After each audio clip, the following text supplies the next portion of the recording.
gọi là garum. Garum được tìm thấy đầu tiên ở Hy Lạp. Từ đây, các thương buôn Ấn Độ đã mang rất nhiều sản phẩm kỹ thương và văn hóa truyền bá vào trong bar. Đời sống và khí hậu nắng gió quanh năm giúp nghề làm muối ở Phan Thiết và Bình Thuận phát triển từ rất sớm, với các loại muối tinh thể hạt to, tinh khiết, có độ đậm thích hợp để làm nước mắm.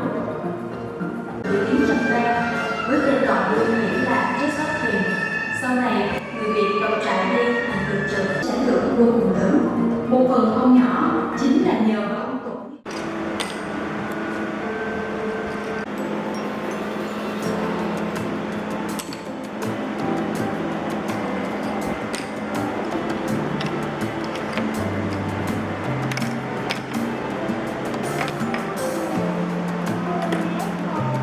Em ơi đây hả?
Won't you sing with me?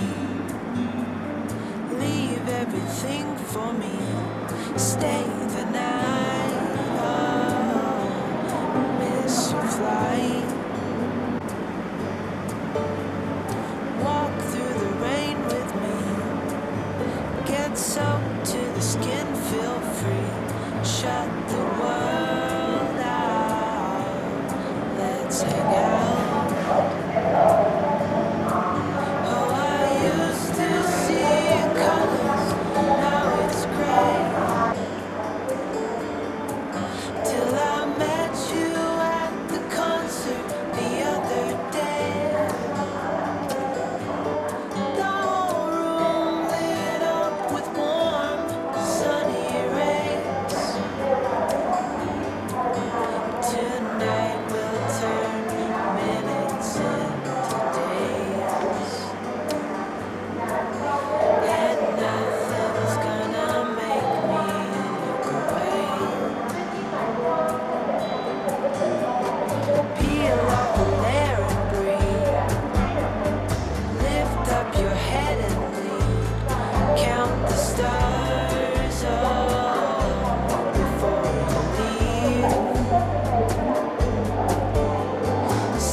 Con không về.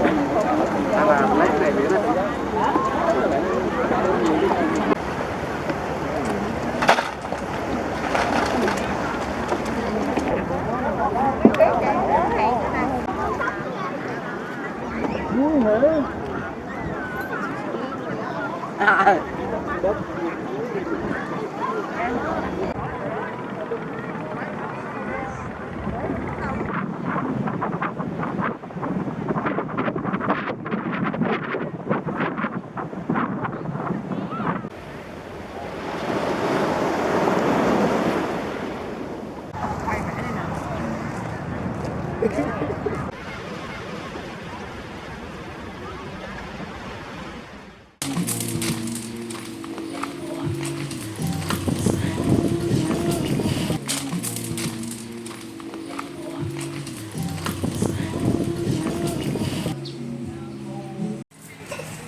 Ừ.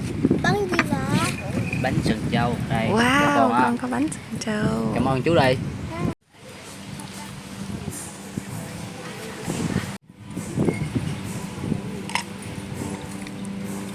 Nước gì vậy? À, Nước này nước ép táo đó. Nước ép táo là siêu ngon luôn.